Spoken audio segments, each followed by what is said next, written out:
In the early 20th century, President Theodore Roosevelt exploited a national conflict between Panama and its history of imperial subjugation by Colombia in order to secure the rights to the area that would eventually become the Panama Canal.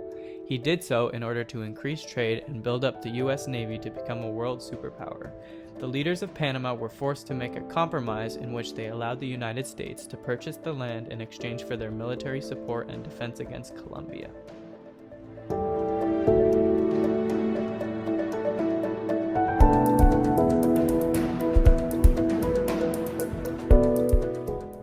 Theodore Roosevelt was born into a wealthy family in New York City on October 27, 1858. As a boy, he was feeble and thin, but took gymnastics and weightlifting to build up his strength. As he got older, he worked in a range of different authoritative positions, first working as the president of the New York City Board of Police Commissioners, then working as Assistant Secretary of the U.S. Navy when he was appointed in 1897 by William McKinley, and soon thereafter became his running mate during the 1900 re-election. After the assassination of then-President William McKinley in 1901, Theodore Roosevelt, being the vice president, was thrust into the Oval Office. He was prepared to lead his newly assigned nation and was excited to implement his own ideas about foreign policy. Because Roosevelt was the Assistant Secretary of the U.S. Navy, his ideals about how to advance the country as a powerful nation changed, and he became a strong believer that the United States should have a powerful navy. He believed that if the U.S. wanted to become a world leader when it came to both international conflicts and economics, a strong navy was a necessity. He was determined to push America to new heights with his signature, Big Stick, and that meant continuing where the French had left off at the Panama Canal. A Central American canal had always been dreamt of by the large trading powers of the Western world and was discussed as early as the 16th century. But the necessity of a canal only became realistic starting in the 1800s, as the demand for easy trade and travel gradually increased throughout the Western Hemisphere due to the popularity of the gold rush. Because of this, not only the desire but the need for a canal grew exponentially more transparent. When the United States innovatively installed the Panama Canal Railway Company during the mid-1850s using Irish and Chinese workers, it was the first method of travel used for U.S. trade from the shore of the Atlantic Ocean to that of the Pacific Ocean without traveling across the country by land or by traveling around South America by sea. Although this railroad system cut the journey down to 2 months from the previous 4 to 6 month trip, neither the U.S. nor France were satisfied. A canal needed to be built. Contrary to common belief, however, the construction of the Panama Canal did not start with the United States, nor did it start with Panama.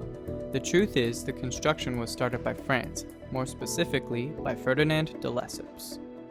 Ferdinand de Lesseps first became world-renowned due to his daring but successful completion of the Suez Canal in Egypt, which connected the Mediterranean and Red Seas, thus bringing the Atlantic and Indian Oceans together. Due to the success of this canal, he decided to move on to the Americas and focus on a thin strip of land in Panama. After finally gaining investors and convincing them it would make them rich like the Suez Canal did, he started working.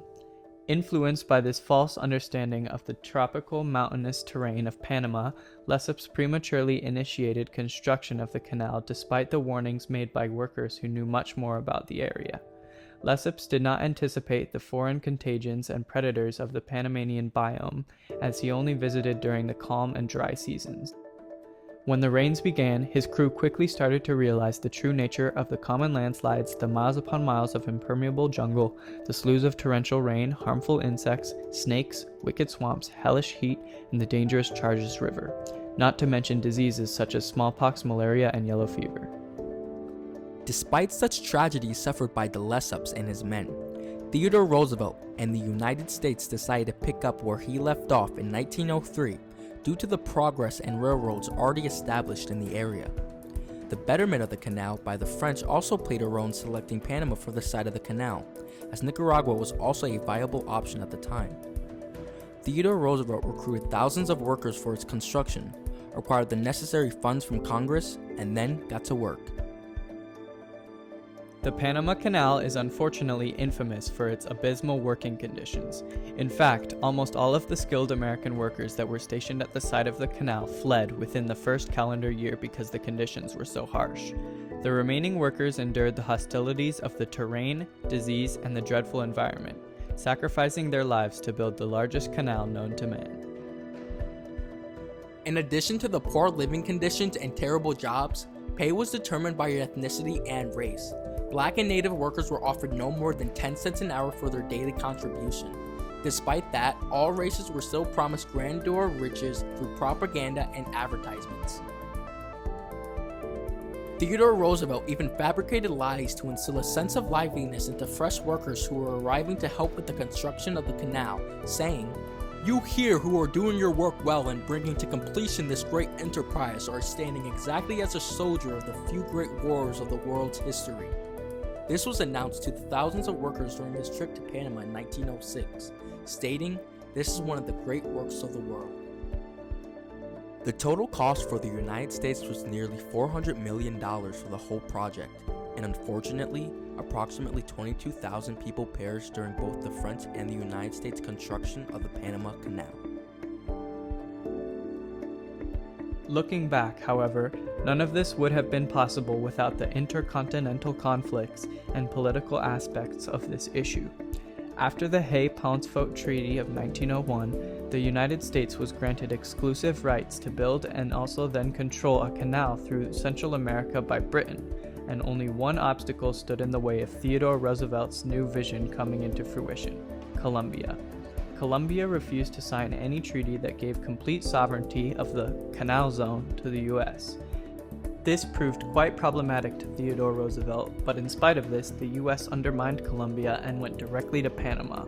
America added fuel to the fire regarding the turmoil between the two nations. Panama had been attempting to gain independence from Colombia for years, and the US decided to exploit this weakness. The US vowed to offer its assistance in helping Panama in its Revolutionary War against Colombia, and in exchange, Panama allowed the United States to buy the land needed to build the canal. With their newly found alliance, both countries made their dreams into reality. The Bunau-Varilla Treaty was signed in 1903, which therefore established the Panama Canal and allowed for its subsequent construction by the US. In Panama, political leaders were compelled to make a compromise in which they enabled the United States to invest in the land in exchange for their military support and defense against Colombia. This is an example of both a conflict and a compromise, because in 1903, Theodore Roosevelt and the United States took advantage of Panama, who was dealing with its own internal conflict with Colombia, which he himself instigated through the act of manipulation. This was inherently a necessary step in order to ensure authority over the area that would soon become the Panama Canal.